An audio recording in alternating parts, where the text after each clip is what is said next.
Hi, good day. This is Greg Lewis, City Manager of the City of Lebanon. I want to welcome you to our show again, Lebanon in Depth. And today we're going to divide our show, as we always do. Our first part of our show is going to be devoted to the capital improvement plan for the city. And we're going to focus on projects that are being considered in 2012.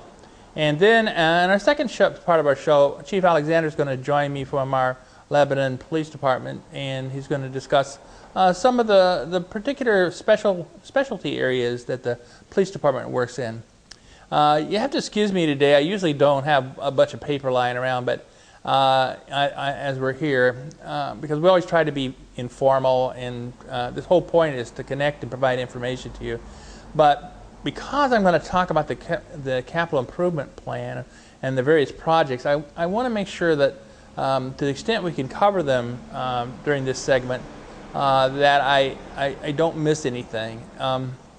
What this whole thing's about is, when you're a city, you have to invest for the long term. Lebanon is a city devoted to sustainability. In order to have sustainability, you have to look at the capital infrastructure within your jurisdiction, within our community.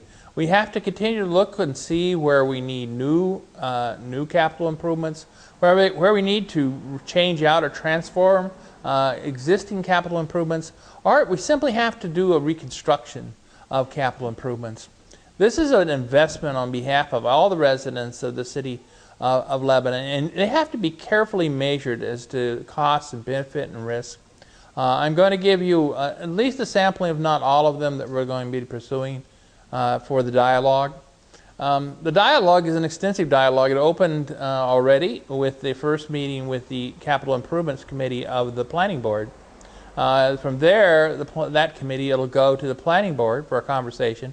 They're focusing on not all of the plans, all the projects, but certain ones where there's some development in the community that's in a growth aspect.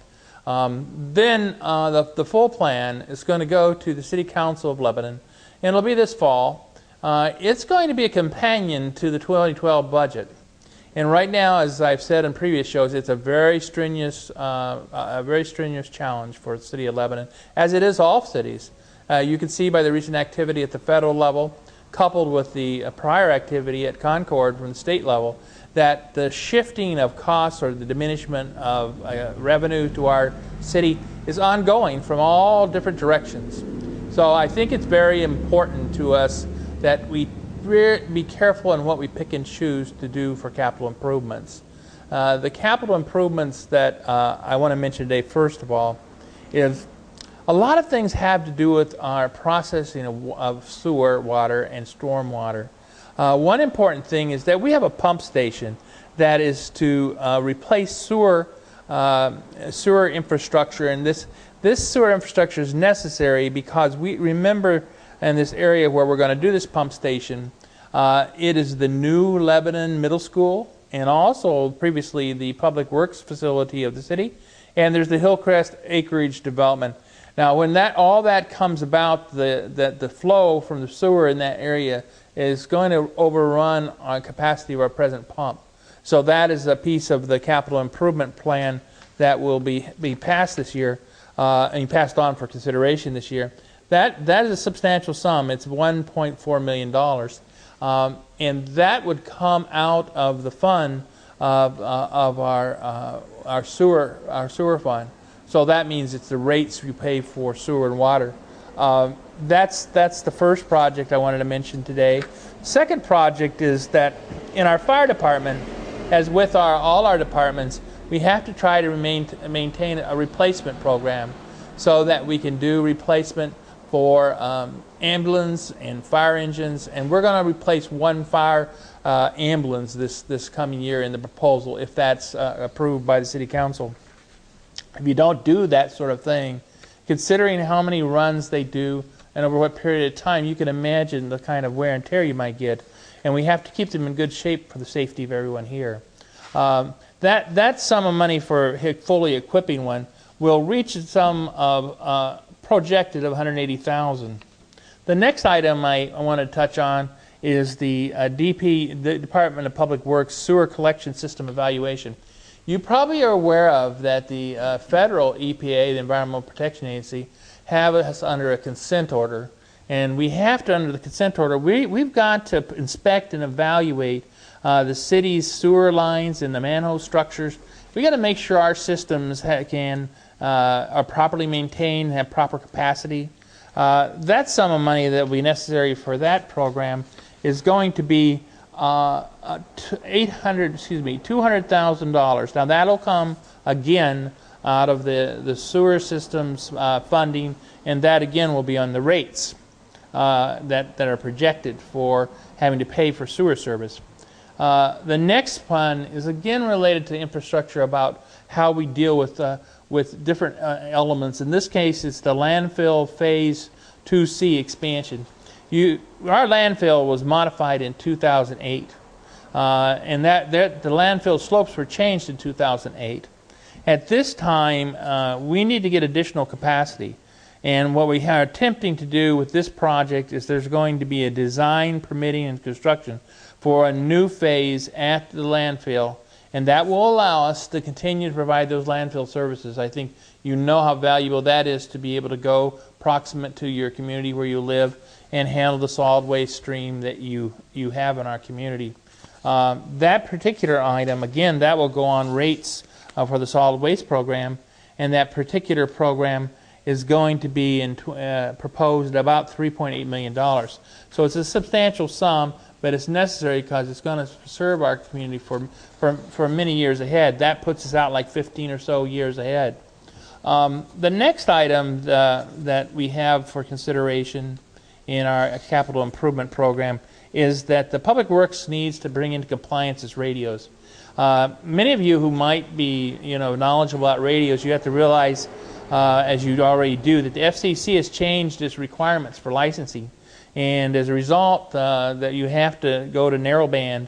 In order to do that, we get all our radios to narrowband. Now we have some capital reserves that we're going to cover for this, but we are going to get compliance so we can keep licensed, because we need to have these communications to be able to serve you all.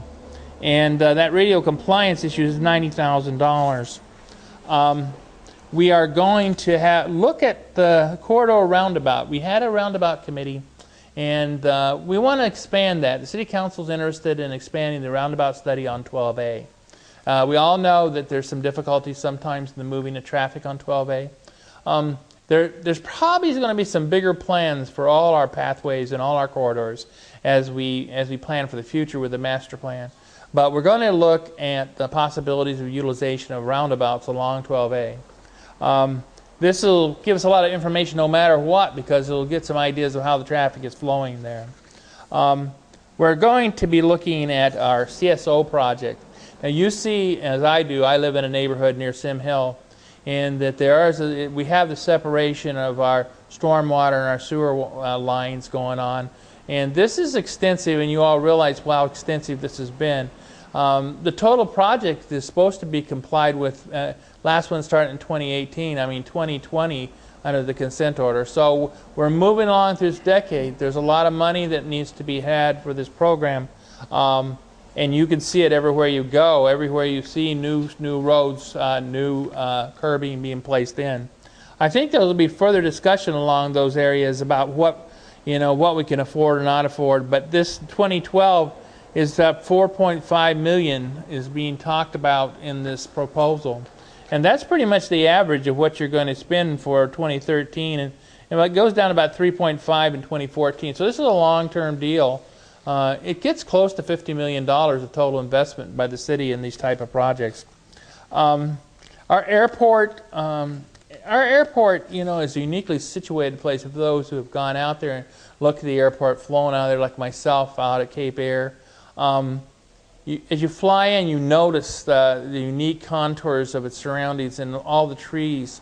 And you notice that there's been overhead flights, and the FAA has some very stringent requirements. If you're going to have an airport, for the safety of pilots, passengers, and all type of aircraft that come and utilize. And we remember, there's a lot of different things utilize our airport, including such things as the people delivering transplants for particular to help save people's lives. It also has, of course, with private jets coming in, So this particular feature, FAA say that our trees that surround the airport in many places constitute hazards because of the way pilots fly airplanes, and they look at how they look at it, horizontally and vertically as they're flying through, that they become hazards. And so they're requiring the city to do something about those.